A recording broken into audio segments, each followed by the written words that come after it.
Well, responsible economic management is a defining feature of our Labor government, and you can see that in the final budget outcome which is being released today. In dollar terms, this is the biggest ever positive improvement in the budget in a single parliamentary term. In just 3 years in office, we've been able to engineer a $209 billion improvement in the budget over those 3 years. We turned two very big Liberal deficits into two substantial Labor surpluses in our first 2 years, and now in our third year we've been able to get the deficit much smaller as well.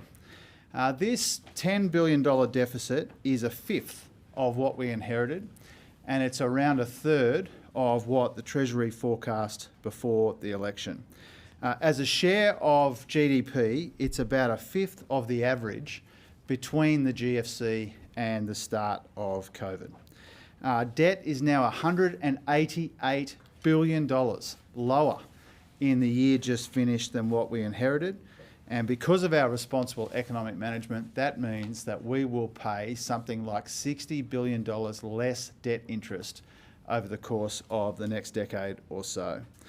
We've been able to achieve this outcome because we have found savings, we've shown restraint, we've banked upward revisions to revenue, we've kept unemployment low, we've got real wages growing again, and you can see the dividends of all of that in the final budget outcome. This gives us one of the strongest budgets and economies in the G20. Australians should be proud of the progress that we've made in our budget and in our economy, but we acknowledge as a government that there is more work to do. Responsible economic management has been a hallmark of our first 3 years in office, and it will be a defining feature of the next 3 years as well. A big part of that has been the Finance Minister, Katie Gallagher. I'll throw to her and then happy to take some questions. Thanks very much, Jim. It's great to be here with you in the Blue Room with the final budget outcome today.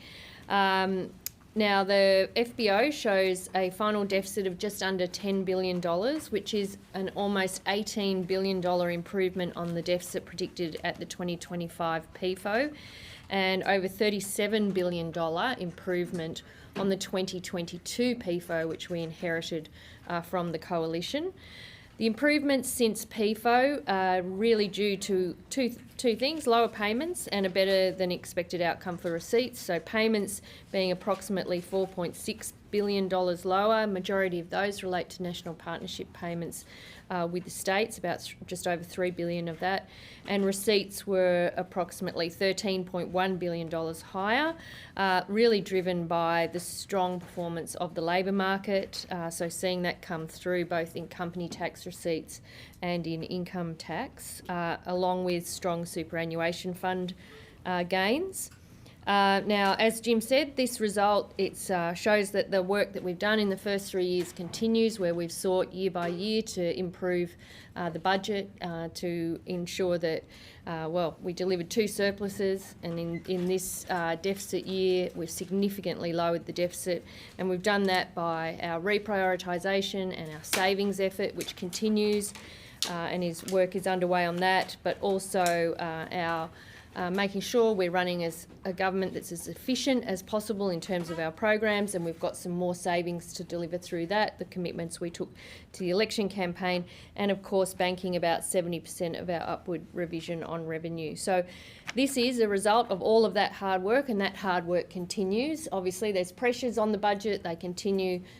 Well, from my point of view, it feels like they continue to grow and increase. But so there's more work to do, and we'll take the same approach as we work through my EFO and into budget next year. Thanks, Katie. Do you want me to drive? Yep. Okay, questions. Patrick and then Claire.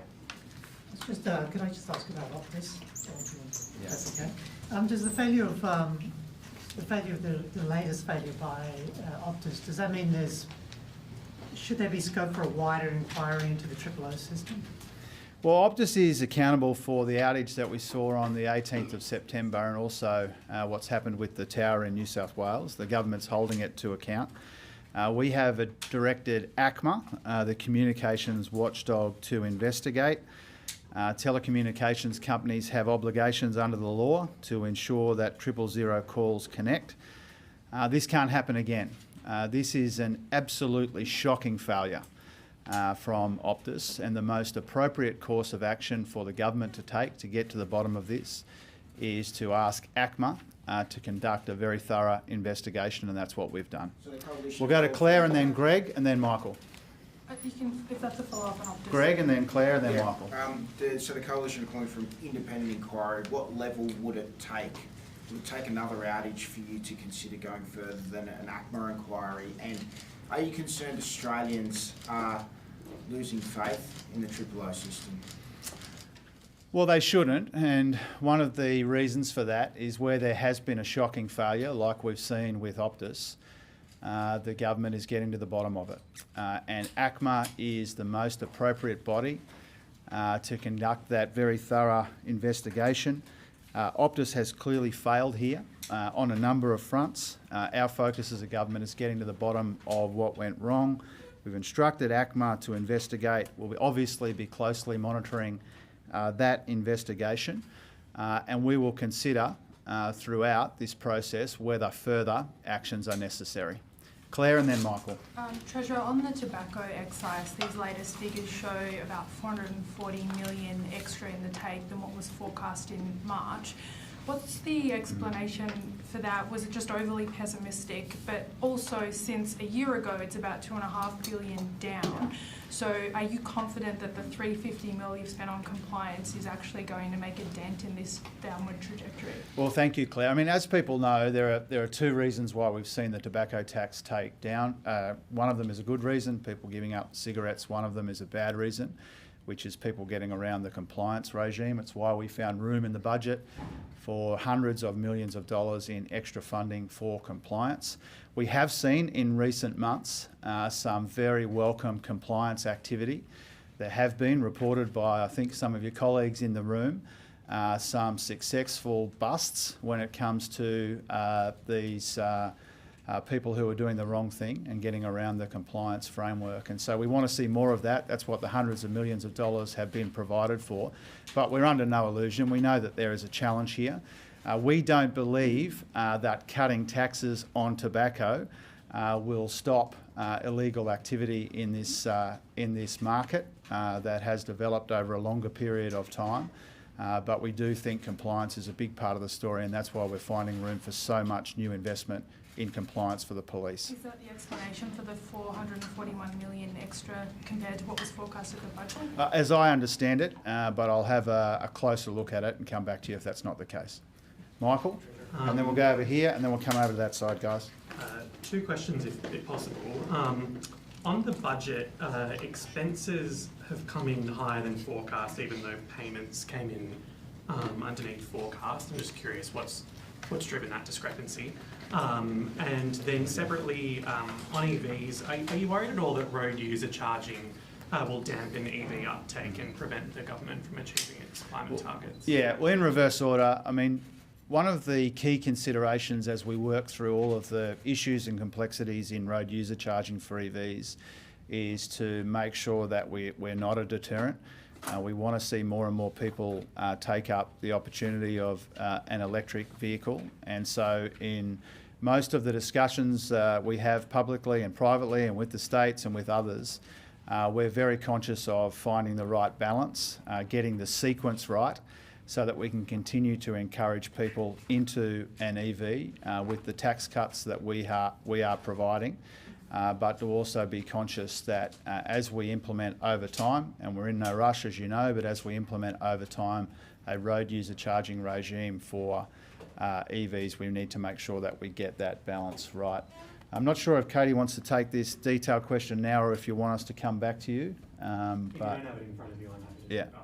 Yeah, Yeah, we'll come back to you in definitely do that. detail. Yeah, we'll go here. Greg, you've had a couple, mate, so we'll go over this side after that. Just on Optus, the coalition says the communications minister should have stayed in the country after the outage instead of going to New York to speak on the sidelines of the UN. Was it a mistake for her to leave the country in the days after that serious, fatal outage? Of course not. I think anyone who knows Minister Wells knows that She would have been taking her responsibilities in the Optus matter very seriously at the same time as she advanced on the global stage our world-leading new regime to protect kids in social media. It's possible to do both of those things at once, and that's what Annika has been doing. It's not surprising that the opposition leader will be playing politics with something like this, and I think we should just see her opposition leader's comments in that light. And we'll come over here, we'll go John, Shane, Tom, and then we'll go up the back. Thanks, Just trying to avoid Jacob, we'll go right round Jacob. Yeah. Yeah. Thanks, Treasurer. Maybe just a question individually for both of you as the Treasurer and the Finance Minister. Katie mentioned the pressure on the budget. One area where there's new demands on the budget potentially is for taxpayer support for smelters, be it in Mount Isa, Tomago, potentially Bell Bay in Tasmania, seeing what's happening in Whyalla. Could I ask both of you, as the custodian of the nation's finances, what principles will you actually both be applying to test whether those sorts of facilities will deserve any taxpayer support? Well, primarily value for money. I mean, that's what guides us in all of the investments that we consider and decisions that we ultimately take as an expenditure review committee and as a cabinet.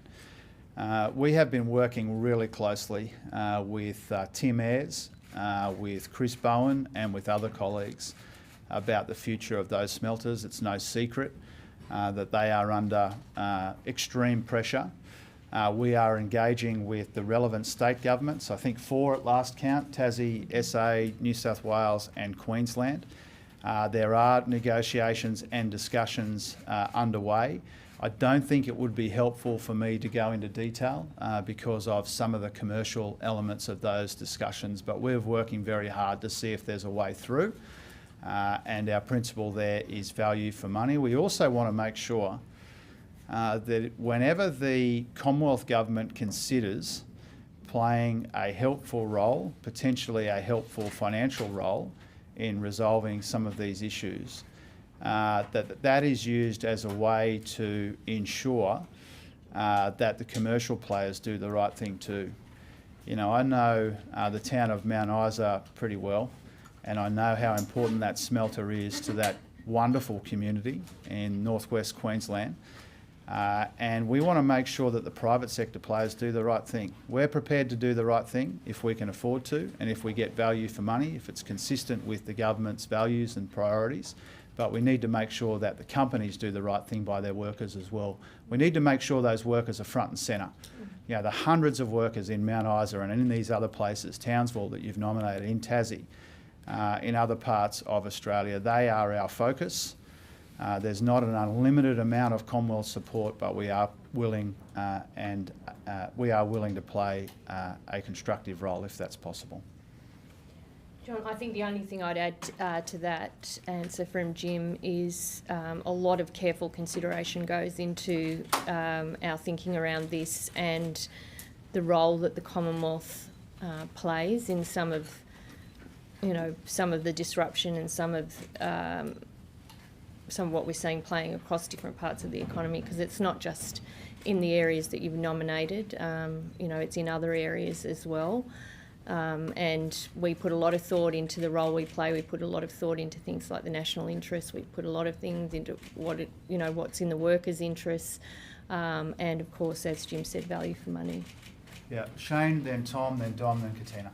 Treasurer, when you stood up in the House last May for this budget, you forecast 327 billion in PAYG, just under 20 billion in super tax and 139 billion in company. You've nailed company, but PAYG is an extra $12 billion and an extra $6 billion out of super funds. There is a tax cut coming, but the budget is being propped up by PAYG workers. Can they hope for a bit more relief somewhere along the line? And just separately, possibly for the Finance Minister, the pre-purchase of debt looks like you've brought in a bit, you're under the stretch for reaching just over 1 trillion in AGS this year. Do you think you'll tip over into 1 trillion, or do you think this improvement and possible improvement in the next budget will keep you under the 1 trillion mark? Yeah. There are two ways to look at your first question. You've touched on one of them. You know, one of the key reasons why the budget is stronger is because more people are working more and earning more. And that is a source of considerable pride to our government. Not just because it's good for the budget, but because it's good for millions of Australian workers who were subject to almost a decade of deliberate wage suppression and wage stagnation. It is a source of considerable pride, not just to the government, but it should be a source of pride to Australians broadly. That we have been able to get on top of this inflation challenge in our economy at the same time as we've kept unemployment extremely low by historical standards. Under this government, we've seen the lowest average unemployment rate of any government in the last 50 years. More than 1.1 million jobs have been created on this government's watch. And one of the reasons why you're seeing some of that flow through to receipts is because more people are working and more people are earning more. That's a good thing. But the second way to look at your question is, and when it comes to bracket creep, you know, we cut income taxes last year, we're cutting them next year, we're cutting them the year after. Not all of those tax cuts were supported in the Parliament. The second and third round of tax cuts were at risk at the election, and because we won the election not that long ago, millions of Australians will get 2 more tax cuts. And that's because we are enthusiastic about returning bracket creep where we can afford to do that. We've shown that willingness not just on one occasion, not just on 2 occasions, but on 3 occasions. Katie, do you want to touch on debt? Yeah. The Australian Office of Financial Management, they make obviously the decisions about how to fund our financing requirements, and you can see on page 15 the reduction in gross debt was lower than the reduction in the improvement in the fiscal position because they didn't change some of their issuance guidance that they'd provided to the market following the budget. So they, in a sense, are pre-funding some of our funding requirements for 25-26. You know, as we work through MyEFO and the budget, and we provide the forecasts for debt through that process, and we'll do that. You know, we'll follow those arrangements. Obviously, it can change with decisions that are made. And can I just say one more thing about that? I mean, under our predecessors, Australia was supposed to cross $1 trillion in debt a couple of years ago, and we still haven't crossed that threshold yet. And as you rightly imply in your question, Shane, the current expectation in the most recent PFO was that we cross over at some time in 25-26, but narrowly. And so the trajectory of the next 9 months or so will matter a great deal, obviously, to when we cross that $1 trillion. But we shouldn't forget, or we shouldn't lightly pass over, that under our predecessors, we would have crossed that $1 trillion threshold a couple of years ago. We've been able to get debt down $188 billion and save Australians $60 billion in debt interest. And that is what happens when you manage the budget responsibly.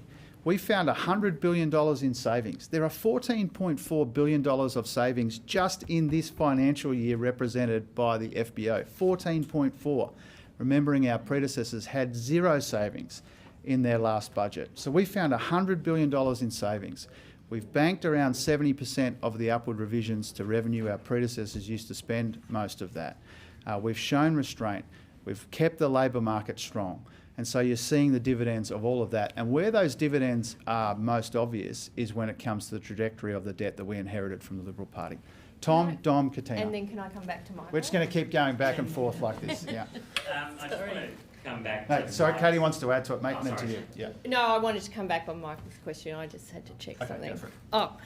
So the difference really between the payments underspend but expenses going up is largely a result of timing differences, essentially, with the recognition of expenses and the finalisation of the corresponding payment. And the big moving part there is the military compensation scheme, which you can notice it actually flows through a number of the tables at the back of this document around expenses associated with that. Yeah, we're going to go Tom, Dom, Katina, Jacob, and then you two at the back to finish.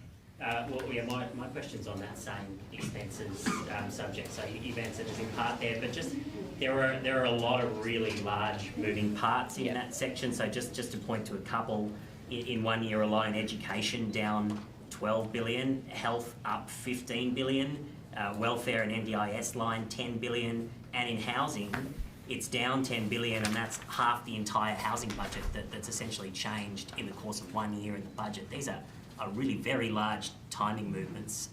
Why is there so much money moving around? Well, I'm not sure I can add to the explanation I've just given around timing differences. If you take the military compensation scheme, you can see the large numbers associated with that as well.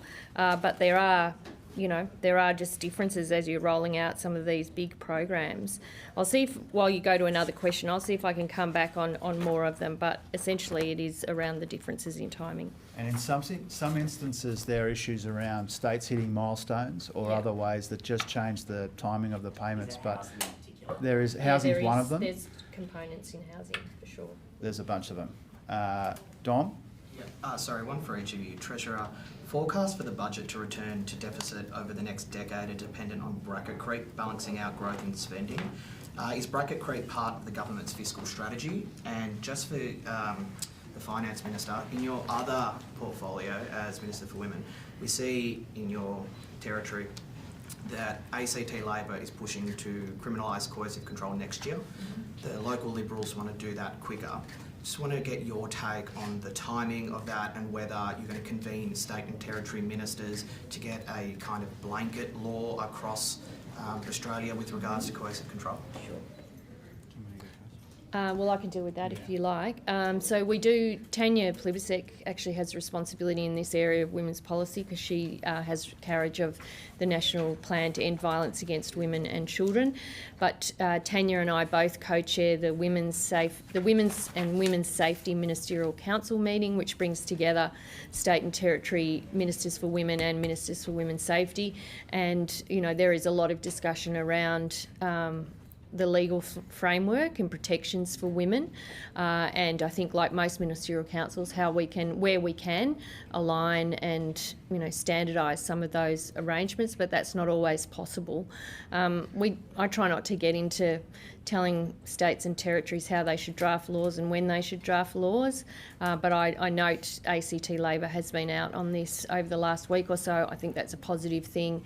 I think the issue of coercive control has really with the use of technology and Bluetooth and all of those other kind of apps and the arrangements that modern people live under, the issue of coercive control has grown in importance, and we need the legislative framework to respond to that. Our fiscal strategy is a combination of finding savings, $100 billion so far, showing restraint, banking 70% of upward revisions to revenue, and making room for our priorities. When it comes to bracket creep, we've shown an enthusiasm to return bracket creep last year, next year and the year after. And there is a political difference there because we believe the best way to return bracket creep is to try and return bracket creep for all taxpayers and not just for people who are already doing relatively well. And that's the difference between us and our political opponents. And when it comes to tax as a proportion of the economy, and from time to time you'll hear our opponents talk about a tax cap, it's important to remember that the only governments to equal or breach the tax cap that our opponents are talking about was the Howard government, who did it 5 times, 23.9% or higher 5 times. The highest taxing government in recent times was the Howard and Costello government. Our tax to GDP is a bit lower than that, partly because we've shown a willingness to return bracket creep where we can afford to do that in a responsible way. Returning that bracket creep gives cost of living help to Australians. It also makes sure that we are incentivising participation where we can. Katina? Just 2 questions. You talked about just then around money shifting around the timing wise, but if you're looking at it just fairly simplistically, it looks like you underspent on defence by $1.5 billion. How does that help our arguments with our overseas partners who, might look at that and say you're not doing enough, you're underspending? And secondly, you've spoken today and you've spoken in here many other times about the need to be responsible with taxpayer money. Is it a responsible use of taxpayer money for the Prime Minister to have attended a political party conference overseas?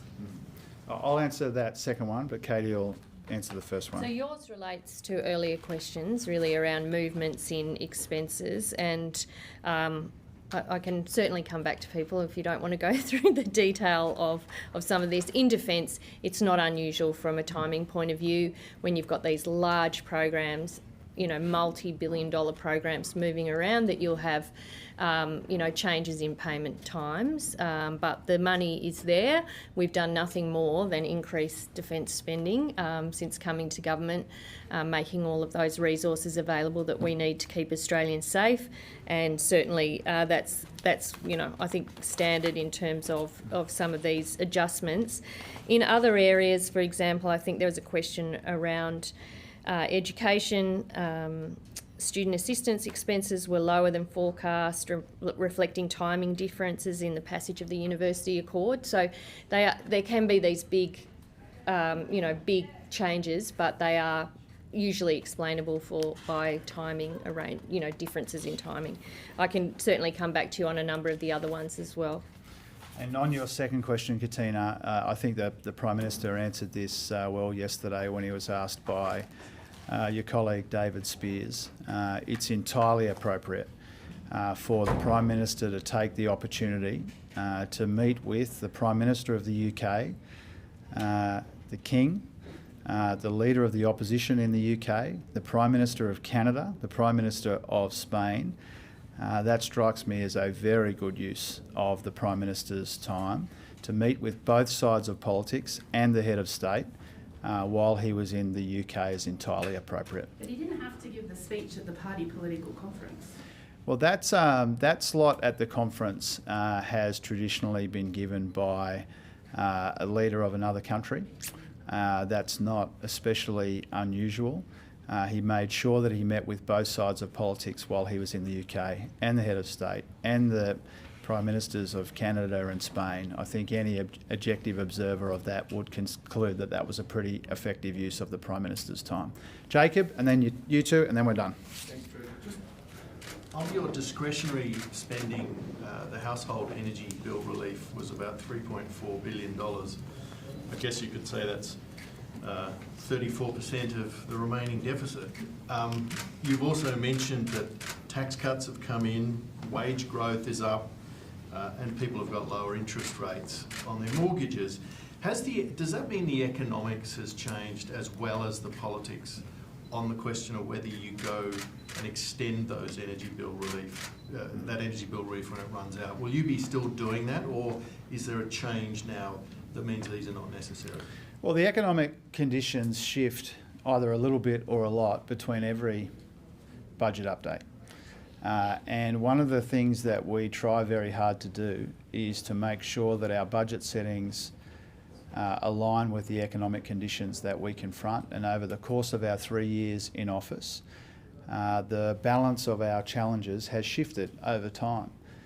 We have made very welcome progress on inflation. Growth in our economy is still relatively soft by historical terms, and so what we try and do is we try and calibrate our budgets and our policies for those conditions. As I've said a number of times when it comes to the energy rebates, they won't be a permanent feature of the budget. We keep them under review from budget update to budget update. There's obviously a mid-year economic and fiscal outcome to be released between now and when those rebates run out.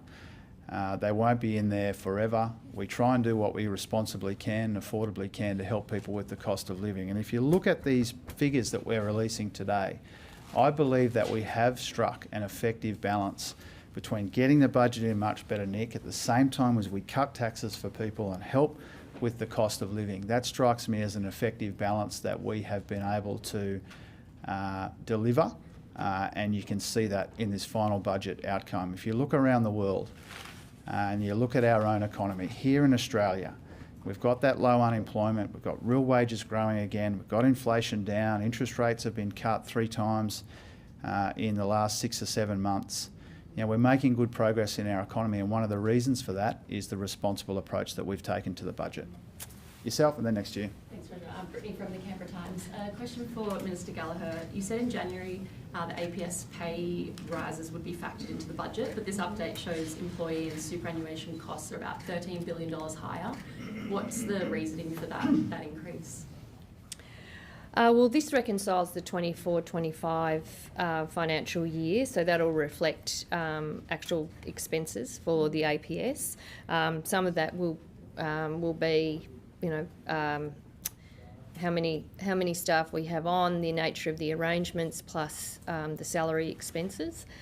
So that is what we do in the final budget outcome, and of course what we've said at the time in terms of the arrangements for wage increases, because this was an issue that came up during the election, that wages weren't factored in. Those have been factored in and are reflected, and were reflected in the budget and will be reflected in my EFO and through the budget next year. Thanks, Brittany. Next year. Last one. Grace from AAP. The Prime Minister has ruled out holding a referendum in his second term. Has this set back the possibility of Australia becoming a republic? Oh, thanks, Grace. I've heard the Prime Minister make that point on other occasions as well, that from his point of view, the referendum opportunity was the voice referendum in the last term. Obviously, that didn't get up. And so the position that he spoke about on the weekend is consistent with what he has said publicly before. I think a lot of Australians believe that our future is one with an Australian head of state, but we've got other more pressing priorities. And I think that's broadly understood, even in the Republican community, of which I am part. I think it's broadly understood that the government's got a huge agenda. Our primary focus is on delivering that agenda that we took to the last election, and some of these other issues are not priorities for us right now. If you become Prime Minister. Yeah, there's a series of hypotheticals there, Greg, which are not worth coming at. I was anticipating a question about the current meeting of the Independent Reserve Bank Board, and I just wanted to say, as Katie did this morning, we don't preempt or predict decisions taken independently by the Reserve Bank. There are no market participants or economists who are expecting rates to be cut tomorrow. But again, we have seen 3 interest rate cuts in the space of 6 months this year. That is providing substantial and meaningful relief to people with a mortgage, millions of Australians with a mortgage. And what that reflects is the very welcome, encouraging progress that Australians have made together on inflation. And the reason I finished there is because the responsible economic management, which is a defining feature of this Labor government, is playing a role in making sure we help people with the cost of living, we keep the economy ticking over, we keep the labour market strong, we get that downward pressure on inflation. And without that downward pressure on inflation, that progress we've made together over the course of the last 3 years, the Reserve Bank wouldn't have had the confidence to cut rates 3 times over the course of this year. Thanks very much. Thank you.